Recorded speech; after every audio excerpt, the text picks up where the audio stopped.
नमस्कार, आपका स्वागत है। चलिए जानते हैं देश दुनिया की तमाम बड़ी खबरों को सिर्फ 10 मिनट में। लेकिन इससे पहले आप कहां से न्यूज़ देख रहे हैं हमें कमेंट में बताना ना भूलें, और इस वीडियो को लाइक नहीं किया है तो लाइक करके चैनल को सब्सक्राइब करें। नीतीश कुमार ने ट्वीट किया, हमने तय किया था कि मैं अब मुख्यमंत्री पद छोड़ दूंगा और इसलिए आज की कैबिनेट बैठक के बाद मैं राज्यपाल से मिला और उन्हें अपना इस्तीफा सौंप दिया। अब नई सरकार यहां काम देखेगी और नई सरकार को मेरा पूरा सहयोग और मार्गदर्शन मिलेगा। आगे भी बहुत अच्छे काम होंगे और बिहार बहुत आगे बढ़ेगा। बिहार के मुख्यमंत्री नीतीश कुमार ने आज राज्य कैबिनेट बैठक की अध्यक्षता की और आज नीतीश कुमार ने अपना मुख्यमंत्री पद से इस्तीफा दे दिया है और राज्यसभा सांसद की शपथ ले ली है। उन्होंने 10 अप्रैल 2026 को राज्यसभा के सदस्य के तौर पर शपथ ली थी। बिहार के नए सीएम के लिए सम्राट चौधरी का नाम लगभग तय है, बस औपचारिक घोषणाएं बाकी हैं। कल 15 अप्रैल को लोक भवन में शपथ ग्रहण समारोह होगा।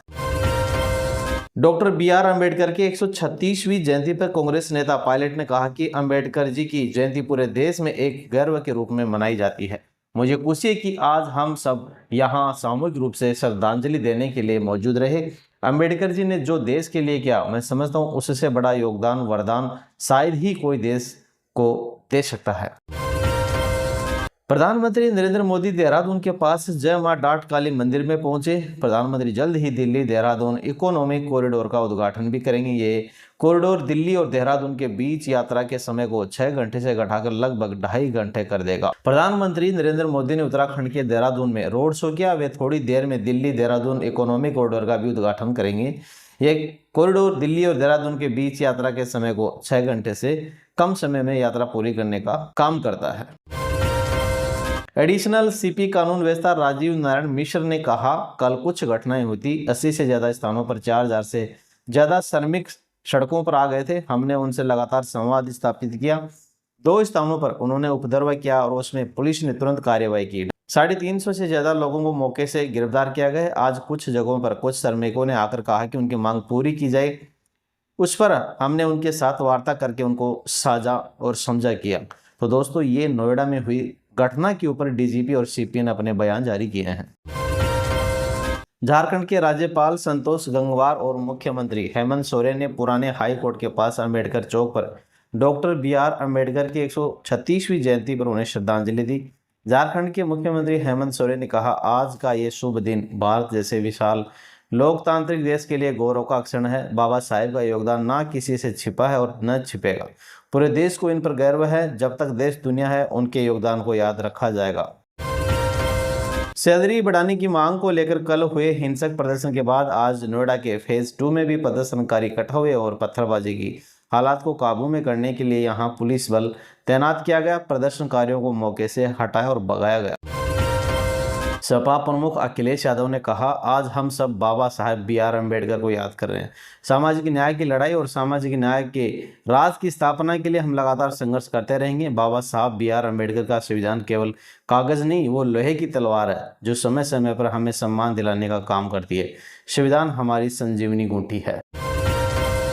अमेरिकी नाकेबंदी के बीच चीनी टैंकर ने होर्मुज पार किया। रिपोर्ट, ईरान का 5 साल परमाणु प्रोग्राम रोकने का प्रस्ताव था। अमेरिका 20 साल पर अड़ा। अमेरिका की नाकाबंदी के बीच रीच स्टार्टरी नामक एक चीनी टैंकर होर्मुज पार कर फारस की खाड़ी से बाहर निकल गया है। शिपिंग डेटा के मुताबिक नाकाबंदी लागू होने के बाद ऐसा करने वाला ये पहला जहाज है। टैंकर और इसकी मालकिन कंपनी पर पहले से ही अमेरिकी प्रतिबंध लगे हैं। डेटा के मुताबिक जहाज में करीब 2.5 लाख बैरल मेथनॉल लदा था, जिसे यूएई के हमरिया पोर्ट से लोड किया गया था। इस बीच न्यूयॉर्क टाइम ने अपनी रिपोर्ट में बताया कि ईरान और अमेरिका के बीच पाकिस्तान में हुई वार्ता में ईरान ने 5 साल तक यूरेनियम संवर्धन रोकने का प्रस्ताव दिया था, लेकिन अमेरिका 20 साल की शर्त पर अड़ा रहा। इस असहमति के कारण दोनों देशों के बीच कोई समझौता नहीं हो सका। महिला आरक्षण पर पीएम की महिलाओं के नाम लिखा चिट्ठी लिखा, भारत की बेटियों से उनके हक के लिए सालों तक इंतजार करने नहीं कह सकते। प्रधानमंत्री नरेंद्र मोदी ने मंगलवार देश की महिलाओं के नाम एक लेटर लिखा। इसमें मोदी ने कहा कि अगर 2029 में लोकसभा और अलग अलग विधानसभाओं के चुनाव महिलाओं के लिए पूरे आरक्षण के साथ होते हैं तो भारतीय लोकतंत्र और भी ज़्यादा मजबूत और जीवंत हो जाएगा। उन्होंने ये भी कहा कि जब महिलाएं कई क्षेत्रों में बेहतरीन काम कर रही हैं तो ये बिल्कुल सही है। विधायी संस्थाओं में भी महिलाओं की भागीदारी बढ़े। भारत की बेटियों से उस चीज़ के लिए हमेशा इंतजार करने को नहीं कहा जा सकता जो उनका हक और अधिकार है। राजस्थान के बाड़मेर जैसलमेर में पारा 41 डिग्री के पार चला गया। एमपी, गुजरात और यूपी में 40 डिग्री टेम्परेचर तापमान है। कल से लू चलने की चेतावनी जारी है। केदारनाथ में बर्फबारी से रास्ते भी बंद हैं। देश के उत्तर, मध्य और पश्चिमी राज्यों में तापमान बढ़ने लगा है। मौसम विभाग के मुताबिक अगले 2 हफ्तों तक कोई नया सिस्टम एक्टिव नहीं होगा। इससे गर्मी तेजी से बढ़ेगी। हालांकि गुजरात, राजस्थान, मध्य प्रदेश, उत्तर प्रदेश, छत्तीसगढ़, आंध्र प्रदेश में पारा 40 डिग्री के पार पहुंच गया है। हालांकि पूर्वोत्तर राज्य जैसे सिक्किम, हिमालय से लगे पश्चिमी बंगाल, असम, मेघालय, अरुणाचल, नागालैंड, मणिपुर, मिजोरम, त्रिपुरा में भारी बारिश का अलर्ट है। इसके अलावा दक्षिण भारत में केरल और कर्नाटक में तूफान और बिजली गिरने की भी संभावना है। जम्मू कश्मीर के भद्रवाह, उत्तराखंड के केदारनाथ और सिक्किम के लाचेन में बर्फबारी से बंद हुए रास्ते खोलने का काम जोरों पर चल रहा है। भाजपा का तमिलनाडु के लिए घोषणा पत्र जारी हो गया। महिलाओं को हर महीने 2000 और सालाना 3 एलपीजी सिलेंडर फ्री देने का वादा किया गया है। बंगाल के रायगंज पहुंचे राहुल गांधी। केंद्रीय मंत्री जेपी नड्डा ने मंगलवार को चेन्नई में भाजपा का तमिलनाडु चुनाव के लिए घोषणा पत्र जारी किया। महिलाओं को हर महीने 2000 रुपये और सालाना 3 मुफ्त एलपीजी सिलेंडर देने का वादा किया है। इसके साथ ही प्रत्येक परिवार को 10,000 रुपये देने का वादा किया है। घोषणा पत्र में पात्र महिलाओं को ई स्कूटर खरीदने के लिए 25,000 रुपये की सब्सिडी, जल्लीकट्टू के सांडों का पालन पोषण करने वालों को 2,000 रुपये की मासिक सहायता देने का भी ऐलान साथ किया गया है। रेप के आरोपी खरात के ठिकानों पर ईडी का छापेमारी हुई। 52 संपत्तियां रडार पर हैं। अश्लील वीडियो और धार्मिक सामान से करोड़ों की कमाई करी। प्रवर्तन निदेशालय ने सोमवार को महाराष्ट्र के चर्चित रेप के आरोपी ढोंगी बाबा अशोक खैरात के नासिक, पुणे और शिरडी समेत 11 ठिकानों पर छापेमारी करी। उसके यहां से जमीन, मंदिर, फार्म हाउस और फर्जी बैंक खातों से बना सैकड़ों करोड़ों का साम्राज्य सामने आया है। ईडी के मुताबिक खैरात के तीसरे पक्ष के नाम पर 132 बैंक खाते खोले, जिनमें खुद को नॉमिनी बनाकर अपना मोबाइल नंबर लिंक किया और पूरे नेटवर्क को नियंत्रण किया। इन खातों के जरिए कम से कम 62.74 करोड़ के लेन देन का पता चला है।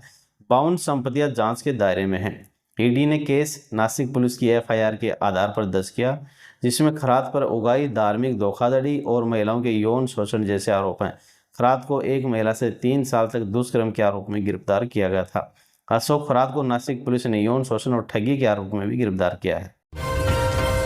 युगांडा आर्मी चीफ ने तुर्की से सबसे खूबसूरत महिला मांगी, कहा शादी करूंगा, नहीं मिली तो डिप्लोमेटिक रिश्ते तोड़ेंगे। तुर्किश एयरलाइंस पर भी रोक लगा देंगे। युगांडा के आर्मी चीफ और राष्ट्रपति के बेटे मोहुजी केनुरुगाबा ने तुर्की से $1 अरब, 9,000 करोड़ और देश की सबसे खूबसूरत महिला को अपनी पत्नी बनाने की मांग की। उन्होंने चेतावनी दी कि मांग पूरी नहीं हुई तो तुर्की से कूटनीतिक संबंध खत्म कर दिए जाएंगे और तुर्किश एयरलाइन पर रोक लगाई जा सकती है। मजदूरों के विरोध प्रदर्शन पर नोएडा डीएम मेधा रूपम ने कहा, श्रमिकों को जो सबसे प्रमुख मांग वेतन बढ़ोतरी की थी उसे मान लिया गया है। इसके साथ साथ और भी निर्देश दिए गए हैं। श्रमिकों का वेतन 10 तारीख से पहले खाते में एक साथ पहुंचे। इसके साथ साथ बोनस हर साल नवंबर से पहले पहुंचे। और टाइम के लिए डबल वेतन दिया जाएगा और साप्ताहिक छुट्टी पर काम होगा तो उसके लिए भी डबल वेतन दिया जाएगा। यौन उत्पीड़न समिति हर जगह गठित की जाएगी। महिलाएं इनकी अध्यक्ष रहेंगी। केंद्रीय गृह मंत्री अमित शाह ने दक्षिण के दिनाजपुर में जनसभा को संबोधित करते हुए कहा कि ममता बनर्जी अपने हुमायूं कबीर को साथ में रखकर यहां बाबरी मस्जिद बनाना चाहती है। दीदी कान खोलकर सुन लो, भाजपा की सरकार आ रही है, बंगाल की भूमि पर बाबरी मस्जिद हम नहीं बनने देंगे। ये हुमायूं कबीर दीदी का एजेंट है और दीदी आपके इशारे पर वो बाबरी मस्जिद बना रहा है। मगर दीदी आपका समय अब समाप्त हो गया है। यहाँ भाजपा सरकार आने वाली है, यहाँ बाबरी मस्जिद नहीं बन सकता।